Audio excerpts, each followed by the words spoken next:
Oh, hey. I've already done a video this morning. However, I went to do a meditation and someone had just uploaded a sound bath meditation, not guided, no vocals, just like a sound bath. So there was the sound bath noises, and it was like a rain stick and some other jingly jangly sounds. But as I lay there just immersing myself in these sounds, I was instantly taken into a vision, and Spirit has been speaking a lot about the keys or the answers to the questions that you're seeking right now are going to come through allowing yourself to meditate. I know meditation can be difficult for some people. I find it quite easy, but if you find it difficult to visualize, etc., or get downloads or messages clearly, then maybe try a guided meditation, which kind of like takes you on a journey through some sort of story, or they sort of give you the prompts as to what to do.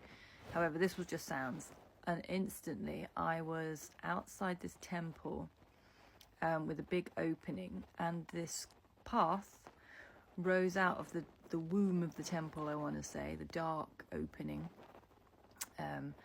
The path rose to meet me, and when it was like a yellow path, and it seemed to be like an escalator, but the escalator was wanting to take me away from the temple, but I just kept walking, so it was quite a resistant walk toward the temple. And as I approached closer, it switched and propelled me very quickly into the temple. So I'm sure that has some sort of significance. Probably this feeling of like walking in mud, like, what's coming next? But there was a transition, and then it was like whoosh, shot me into this temple.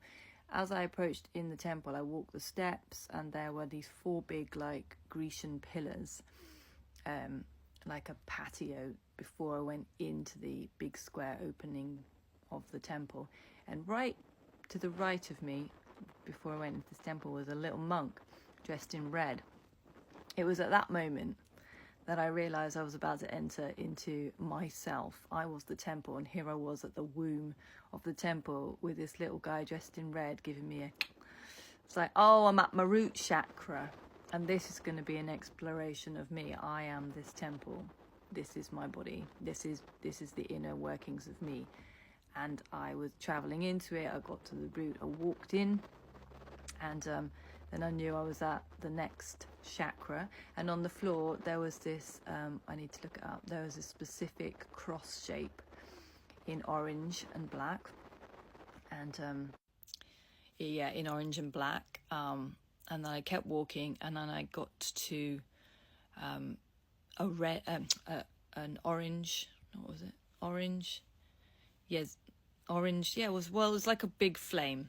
And there was this huge flame, and it was in the center of this temple, and I was feeling it in my belly, and I was hearing, out of your belly comes fire, like that is your fire, that's your creativity.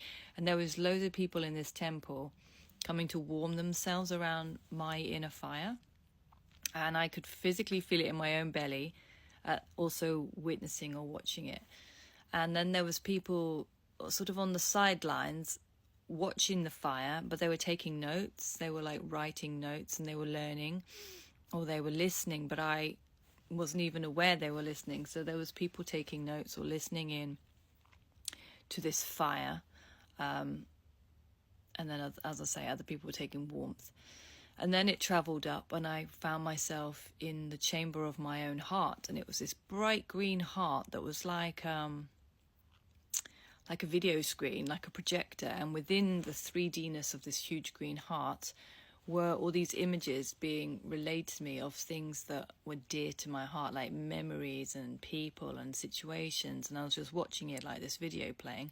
And then there was these huge electrical green pulses, almost like electricity or like lightning strikes, that were green, and they were coming out of my heart.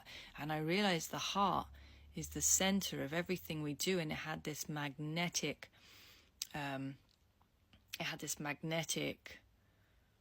aura that was being sent out, and what it was doing, it was capturing things and bringing them back and then putting them in the projector so that I could see them on the screen. So my heart had this ability to reach out energetically and grab things and make them a reality and put them on this screen, and then I watched those things play out. So I realized that the heart, the energetic heart within us, has the ability to create that which we want. It can manifest it into a reality so that those things become something that you can watch and see play out before your very eyes. And so it depended on what the energy that I wanted within the heart. So it was almost like, yes, you are the magician. What your heart, where the heart is, that is where your treasure is, or your treasure is where your heart is. Everything that was in that heart were things that I wanted and to focus on, things that I wanted to see happen in my life, and my heart listened and then literally went out and got those things and brought them back to create them as a reality. That's manifestation, boo-boo. Anyway, then it went up to the throat chakra, and there was this huge like double-ended crystal, bright blue, in my heart, in my throat chakra, and that energy went out. It was the longest expression. It was like this pure blue light that shot out of my throat chakra, which was my voice, and my voice carried such distance, it just didn't stop. It went on and on and on and on, and I was speaking what had come from my heart, and it was coming out, and it was blessing all these people, or it was talking to all these people, or it was bringing clarity and direction.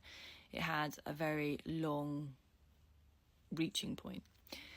And then it went up, and it was in my third eye and my crown. They seemed to be connected at the same time. And when I got to my crown, I saw that I had like multiple crowns upon my head.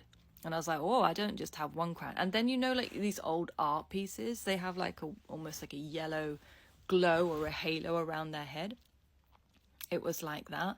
And then I was just kind of, my head was in like these heavenly realms with all these crowns, and I was realizing that you can live multiple lives on being multiple realms, but it's how you embody the things that you're feeling. And then this voice said, how will you make this align? What do you want? And I couldn't like think of anything particular, but what I was wanting was to speak, and to speak to people, and to bless people, and to help people, and to encourage people, whether it be through word, song, it didn't matter. And I said instinctively, whatever I do, I want to feel at home in it. As soon as I said that, all of the chakras resonated this energy of home, home, home, home, home, all the way down from my crown to my root. This whole journey I just been through, and they all aligned with the vibration of being at home, feeling at home in whatever I do, wherever I go, whatever I put my hand to, who comes into my circle, who goes out. It's this energetic pulse of being at home. And I realized that is a key. That is a way to walk your life, because you don't want to feel as if you're not in control. You don't want to feel, well, we're not in control, but wherever our feet take us, it's how we feel in a place. And even if we're stepping out of our comfort zones and we're doing something wild and wacky that we've never done before, that's expansion, and that's beautiful. But we want to feel at home in it. We want to know that we're speaking from our heart, we're working from our heart, we're loving from our heart, we're building relationships from our heart, we're building projects from our heart. It was a heart-centered, energetic frequency that lined it all up, and that seemed to unlock like clunk, clunk, clunk, clunk, clunk, clunk, clunk. So I ask you, what would be your word to line everything up? What's the most important thing to you as you walk through life? Because you are the creator of your reality.